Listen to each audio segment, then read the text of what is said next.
You're listening to Women Infused Radio, where women in the marketplace connect with purpose and spirit, where the conversation covers all things women, business, and fascinating faith.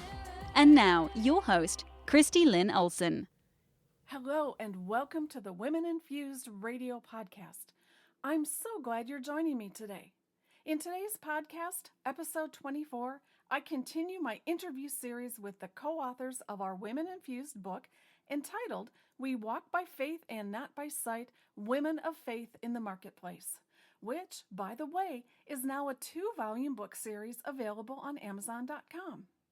My guest today is Bren Olsen. Full disclaimer, no relation to me. She spells her name O-L-S-E-N, and my husband insists that we spell our name O-L-S-O-N. So lots of discussion there about who's right, who's wrong. Bren and I originally met through another organization and then quickly realized we were kindred spirits waiting on God for our next move of God. And yes, I put next in air quotes. If you were watching me, you'd see me do that. We got together and we just thought we knew God was doing something, but we weren't sure what the next thing was. And so we prayed, we did a book study together, we just got to know each other better, totally random strangers, connected, and now it's just been such a blessing in my life. Bren has served in the church as a women's ministry director, and I'm so glad that I get to introduce her to you today. She has also worked in the marketplace as an office manager, a precious metals buyer, a salon and spa manager, and is currently working in retail administration. She has an incredible gift for building and encouraging teams, as well as coaching and encouraging women to be all they can be, and on how to find hope in the process. Bren has experienced some extremely personal and life-altering circumstances in the church, at work, and in her family life that have shaped and molded who she is today. These experiences birthed her desire to spread the message of being freed from that which chains us. One of her favorite verses is Joel 2:25, which says, "To restore all the years that the swarming locust has eaten." She is an encourager and a beacon of truth, and totally tuned in to what the Spirit of God is saying to her. She loves challenges and innovative opportunities, which is probably what has led her to work where she does today.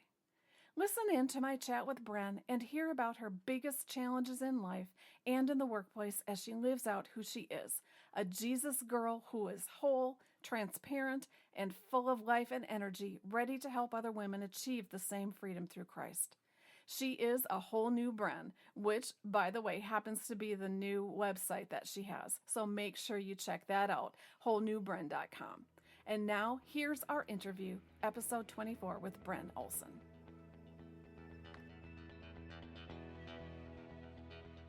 Well, today my guest is Bren Olsen, and Bren, it is such a treat for me to welcome you here to Women Infused Radio. I'm so glad that you're here with us today.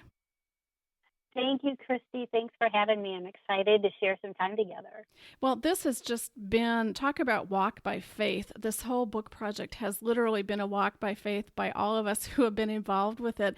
And, actually, you're one of those, I just want to share with our audience, one of those what I call God girlfriends who we kind of recently met. We were doing a book study together and we wanted some accountability. And actually the book we did was, I just pulled it out again. It was called Breaking Busy and How to Find Peace and Purpose in a World of Crazy. How did you like that book? I mean, I know we're going to talk about our book, but when we did that together, that's how we initially met. Was there anything that really struck you in that process that we did together with the book?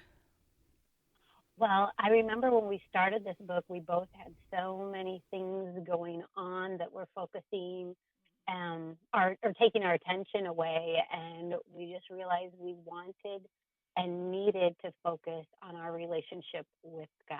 And that began and encouraged me to just keep pushing out other ideas that I had to be doing all these other things that were creating busyness, and just sit back and relax and let Him speak to me and walk through the season that He had for me. That was the biggest takeaway for me.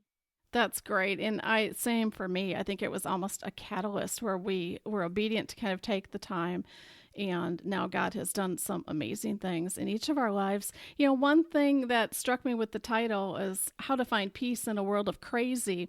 You mentioned in the book that you are the youngest of 5 children. Now, talk about a world full of crazy. That's what I kept thinking when I read that, and you learn to be kind of a team player. How has learning from such a young age on how to be a team player really helped you in your career journey? Well, not only was I the youngest of 5, the oldest was 11 years older than me. So, what I had was each of these individuals that had different gifts and talents. My oldest brother was a state wrestling champion. 2 of my siblings were choral champions. People were involved in sports, creative things, all of that. And being the youngest, I got to watch all of those gifts and talents and the acceptedness of everybody was different. Everybody was good at something though. So we were cheerleaders for each other and watch everybody just make mistakes. Nobody made a big deal out of it. I tell my brothers and sisters, I thank them for their encouragement because they were really a huge part, like second, third, fourth, fifth parents for me of just taking me and showing me what it meant to be loved, accepted, and encouraged. So I always tell them, I think if I decided I wanted to be like a state champion ping pong player, they would have been, yes, go for it. You can do it. Even to this day, they're my biggest cheerleaders. So that really set the stage for confidence and character and being able to dream dreams. Wow. I love the fact that you could be a cheerleader with your siblings, and that age range there is a lot of difference there.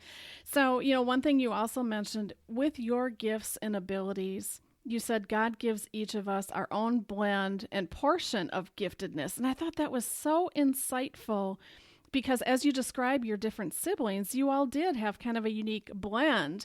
And so if you could recognize that at a young age, as you grow up now, you're building teams, you're in a team environment, you can kind of intuitively see what that unique blend is of each team member maybe, or kind of decide who would fit where. Has that really kind of helped you then as you've been building teams or been a part of maybe a team in your career?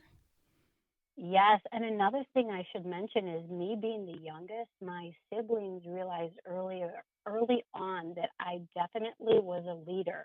My sister describes a story of how I came downstairs and announced to everybody that we were supposed to be hugging and kissing each other before we went to bed every night. So this is going to be what we're going to do.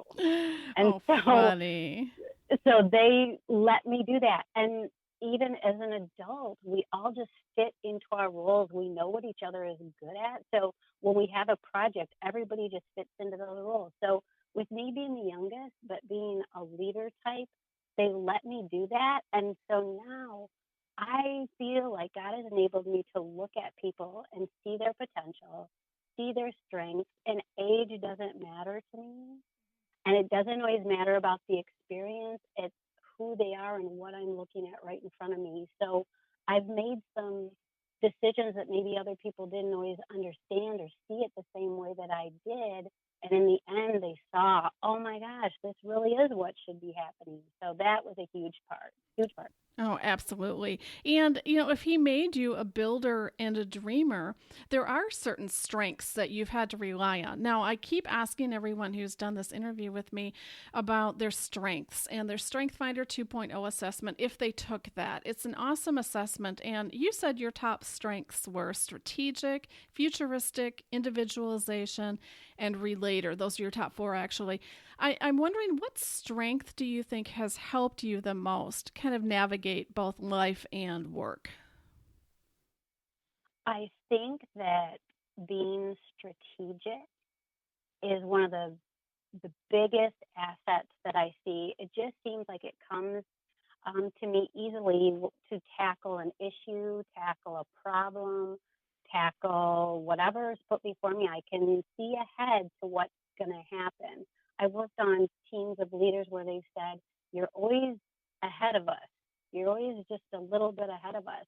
And thankfully embraced that and let me do that and let me give vision and cast vision per se, and to just be strategic on how to get from one step to the other in a quick, efficient way. And sometimes people get bogged down, but I just can go, I see the end. Let's keep going. Let's keep going. Next step, next step. So very strategic. And I'm thinking, you mentioned not everybody can see that future or can see the possibility.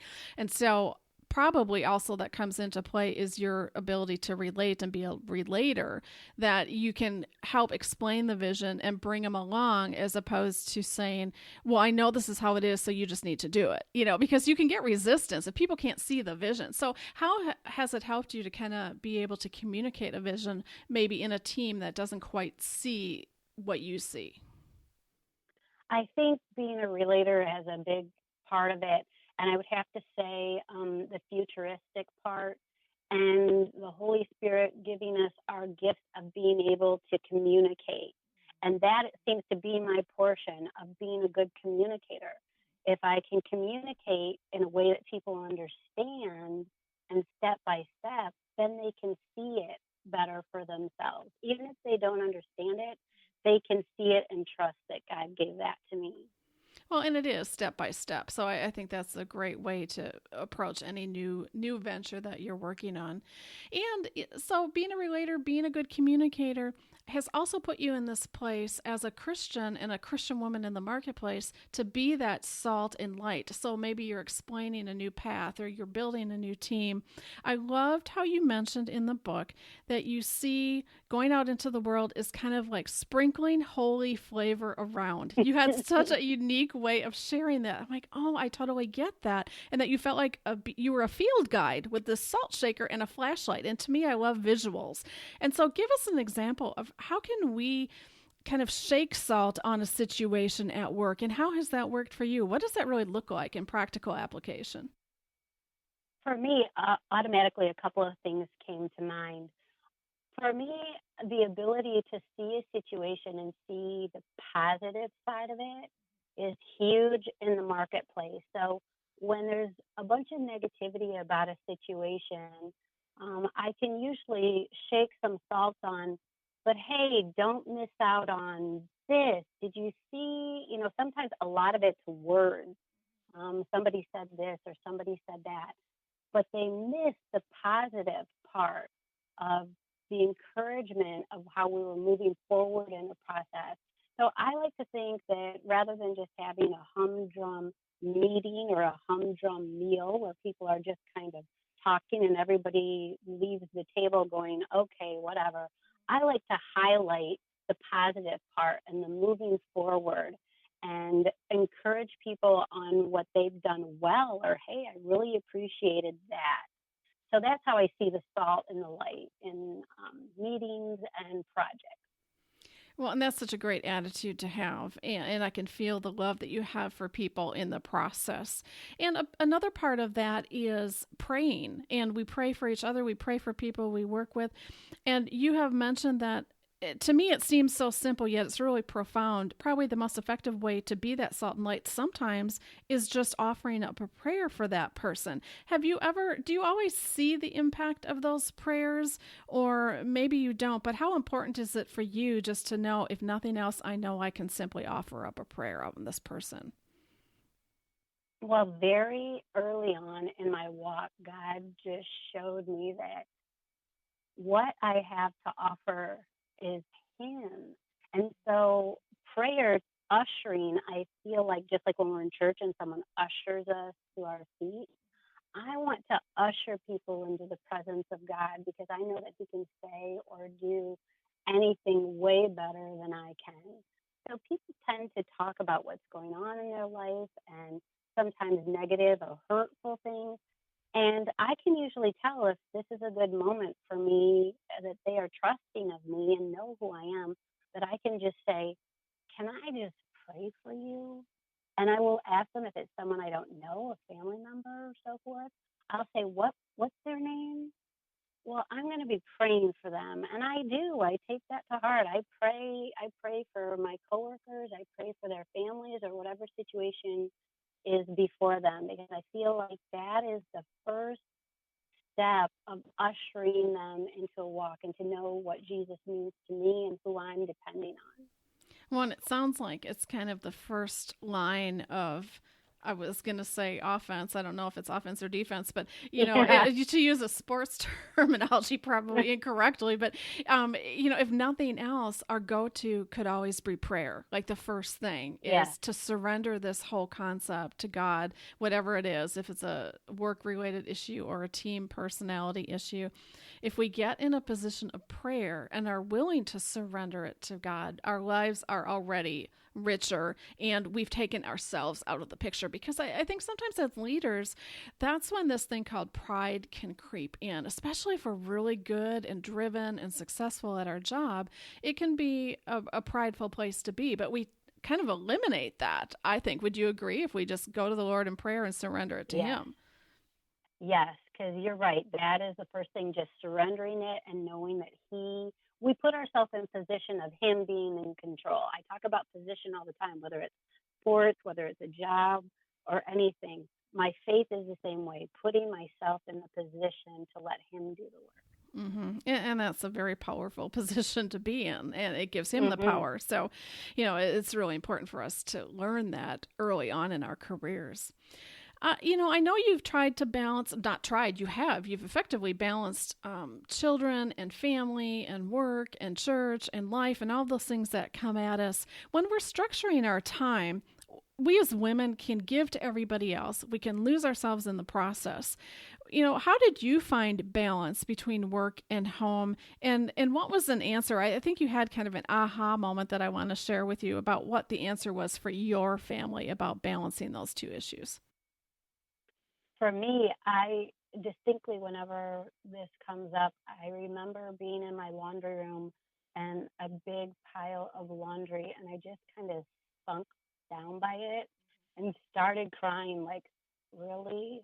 Oh, this just never ends. Where am I going to find the energy? Where am I going to, keep doing all these things that I'm trying to juggle? And I realized that I was giving my best in other places and not. Is this the moment you're talking about, Christy? Yeah. Mm-hmm. Where I was, and I realized that I was coming home a different person than when I left the house, and that hurt me. And nobody really said anything. That's the Holy Spirit convicting me and asking me to take a look at, what's going on. And I realized something's got to change. This isn't, God gives us our family first, and I have this job for a short amount of time to be this parent to these children, and I want them to show them Jesus. I don't want to show them a tired, crabby, grouchy mom. And so I really got down on my knees and said, Lord, and seriously, that was my prayer. I remember it like it was yesterday. Please show me how to change, and to change the distance and the difference between who I am when I'm doing my best at work and what does it look like doing my best at home. And I had to learn to say no to a lot of things, and had to reprioritize and rethink and look at my gifts and my talents and focus on them, and try not to spread myself so thin, trying to do everything. Life changer there. Mm-hmm. And I love that what you said also is it wasn't just about reprioritizing your activities, but discovering and embracing your identity and purpose. And I think that's the key, especially for a lot of listeners today, a lot of women who may be feeling unbalanced or maybe feeling like you did. They're giving the best at work and their family gets the leftovers.